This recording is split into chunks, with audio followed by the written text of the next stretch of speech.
think most of you here have spent decades of your lives working towards a more balanced and a more sustainable world. And therefore, you are a challenging audience for a challenging subject. As Hoa Maria Figueres, our esteemed chairman of the Carbon War Room, said, we must change now. There is no planet B, and there's work to do. So my journey started only 6 years ago after Al Gore turned up at my house in London and effectively practiced his Inconvenient Truth presentation on me. Anyway, I was an attentive guinea pig, and it made me realize that we had to do something to change the way we did business, or we would ruin our world for our grandchildren and their children. On the face of it, Al presented a pretty bleak choice. Cut all carbon emissions and keep the world's temperature within a safe range, and we had a chance of averting a global catastrophe, or do nothing and watch as the world warms up, water levels rise, and the beautiful islands like this disappear. Well, being an entrepreneur, my very first thought was to look for entrepreneurial ways to tackle the problem. Maybe I could make a grand gesture that in itself could be helpful, but more importantly, could get others to follow. So I pledged that any dividends the Virgin Group took from our airlines or train businesses over the next 10 years would be invested in renewable fuels. And that, in particular, we tried to find an alternative to jet fuel. Well, my first visit was to check out ethanol, but I soon learned that it's not a great idea to fly a plane powered by ethanol as it freezes at 15,000 feet. So we've invested in scientists who have been developing fuels for planes that do not freeze, fuels from algae, fuels from isobutanol, and even fuel in Australia from Mallee eucalyptus trees. Virgin Australia is working with a company who will use polycysis to turn the woody biomass from the Mallee tree into a biocrude oil and biochar. The oil is then refined into aviation fuel, and farmers can plough the biochar back into the farmland to improve soil quality and carbon sequestration. And next week in the UK, our airline Virgin Atlantic will be unveiling an even more exciting breakthrough. And it really is, I think, pretty exciting. So these particular investments are all looking really positive, and I'm confident that we'll get the necessary breakthroughs here that we embarked on after Al Gore's visit. But with China and India growing at over 10% a year, and Brazil and even Africa rapidly catching up, every major industrial sector needs to get out at least a gigaton of carbon out of its industry sector. If the threat to our planet is indeed worse than World War I and World War II put together, where was the Churchillian war room to coordinate the attack against the enemy, carbon? So our foundation, Virgin Unite, set up the Carbon War Room to create a new global approach in building a market-based solution for carbon reduction. We brought together a like-minded group of international entrepreneurs to blend the power of business with capital and technology to help break down market barriers and attract funds into successful solutions. It's set up as an independent non-profit, and we secured the brilliant Jose Maria Figueres as its chairman and Jigar Shah, the equally brilliant solar entrepreneur, as CEO. To balance our Earth temperature, we need to get 25 gigatons of carbon out of the Earth's atmosphere every year. The Carbon War Room has identified 25 sectors that it believes could do this, and are setting about showing them how, with available technology, it can be done. These include shipping, aviation, IT, energy efficiency in buildings, and so on. So I'll give you a couple of examples of how the team are approaching it. If you take shipping as an example, ships flew on flags of convenience, and before the Carbon War Room got involved, had little or no concern for carbon output. There are around 100,000 ships emitting 1 billion tons of CO2 a year. The Carbon War Room estimates they're spending $70 billion a year, completely needlessly, every year, year after year. The Carbon War Room's approach is to help create wealth, to create jobs and prosperity across the board for shipping, for entrepreneurs, for ship owners, charterers and ports. Prosperity, but with much, much fewer emissions. We aren't asking ship owners to put their livelihoods at risk. Were we to do so, they wouldn't listen, and the problem of global warming would only get worse. So the first step the Carbon War Room did was to create a website, www.shippingefficiency.org, to list all 100,000 ships that sail in the seas. And actually that can be quite useful when you're policing marine reserves. On it, they've listed the A to G refrigerator index for every ship, allowing buyers to pick the best ships, for ports to favour the cleanest vessels, and ship owners to display their relative efficiency versus their competition.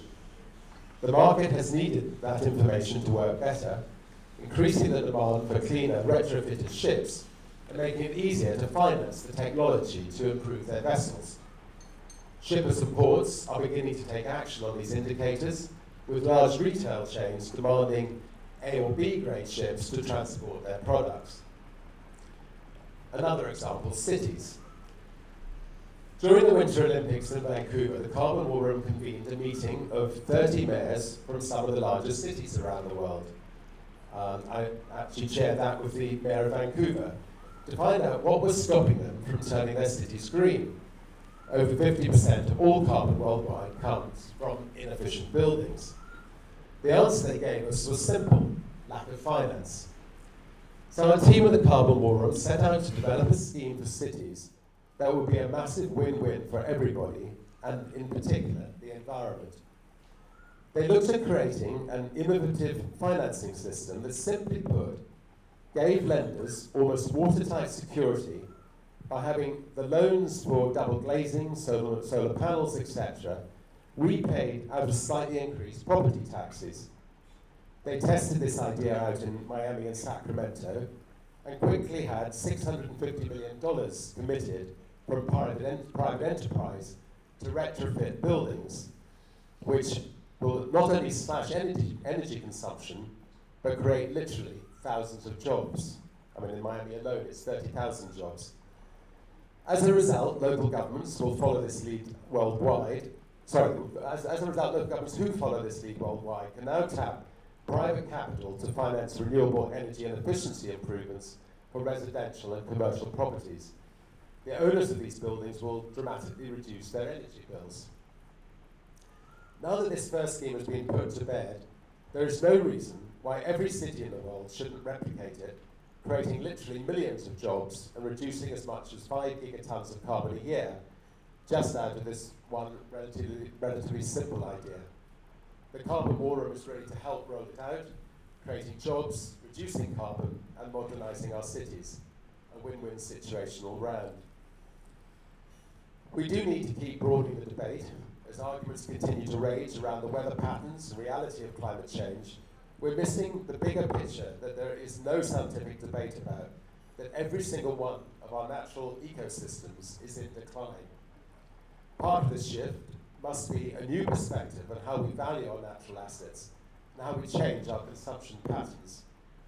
If we don't move on this, Mother Nature will force us to. Finding the right balance between consumption and conservation is a delicate one for our connected and fast-developing world. In addition to the preservation of the planet's resources, the conservation and protection of endangered species are vital components in ensuring we leave the world fit for generations to come. For much of my life, I've been involved in conservation projects to protect animals such as lambs and rhinos, tigers, and more recently, and slightly controversially, the lemurs. This year, through Virgin Unite, I've stepped up my activity in this area and joined the Ocean Elders, an independent group of global leaders, including Jean-Michel Cousteau, Dr. Sylvia Earle, Ted Turner, James Cameron, and Neil Young. And we came together to promote ocean conservation, to protect the ocean's habitat and wildlife, and preserve its ecosystems and species biodiversity. Last month, I was in China with our partners at WildAid and former NBA star Yao Ming to launch a global campaign against the culling of sharks. When the demand stops, the killing will too. Today, the shark's population is being decimated as they're hunted for their fins, and with up to 200,000 a day used for shark fin soup alone, 73 million sharks killed every year. And what a disgusting waste for a bowl of soup. At this rate, 400 million years of evolution could be wiped out in just one human generation. We so-called intelligent human beings just cannot let that happen. Anyway, it's very worrying to see that one of the world's greatest species now endangered by our senseless killings.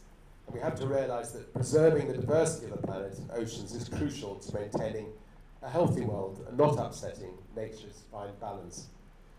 And obviously incredibly pleased to find out that the Maldives was one of the first nations in the world and the first nation in this region to ban shark finning. It was a brave decision, as many fishermen in Maldives can ill afford to lose any income. However, President Nasheed's government made the right decision and a great statement by saying sharks are more valuable alive than dead. The ban announced in March last year has helped preserve the diversity of this beautiful area and has shown the world that the benefits derived from keeping them safe far outweigh those of a short-term, unsustainable gain made by a few from finning. Finally, at Virgin, we've always backed the power of the entrepreneur and inventor to find solutions to tricky problems. With this in mind, why should climate change and the battle against carbon be any different? 4 years ago, over dinner with my wife Joan, we were chatting about my obsession with reducing carbon emissions. Joan, with her Scottish pragmatism, simply said, there are so many clever people out there. There must be one person on Earth who can figure out how you can remove carbon from the Earth's atmosphere. Well, the next morning, we came up with the idea of the Earth Challenge, a $25 million prize to encourage inventors, scientists, or entrepreneurs to come up with ideas for removing carbon.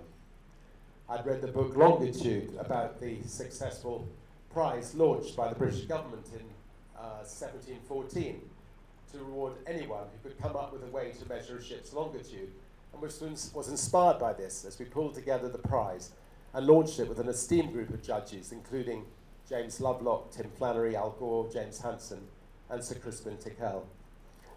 Well, to date, we've had more than 2,500 entries, but have not yet found the silver bullet. I suppose if we had, we wouldn't be standing here today. Or one grand prize winner that has proven a commercial viable technology. Instead, we've managed to whittle down the entries to a select handful that we're going to support with events, grants to help them develop their technologies. So we still have a lot of work to do on many fronts, not much time to change the course we are on. We must look at the issues around protecting our natural resources, one of the biggest entrepreneurial opportunities of our lifetimes. We have the technology to realize this opportunity. We now need the right government policies to put the capital in place to build a new economy that puts people and the planet ahead of just business as usual and creates a more equitable way of life in harmony with the planet. It's people like those of you in this room that have the power to make this happen and make a lasting change. And I do believe we can make it happen. Myself and my team at Virgin still have a long way to go, but we're committed to this path and look forward to working with you to move towards this new world at speed. Whilst we do, it's important for us all to stay positive. As I said before, Martin Luther King did not get his message across by saying, "I have a nightmare." Thank you very much.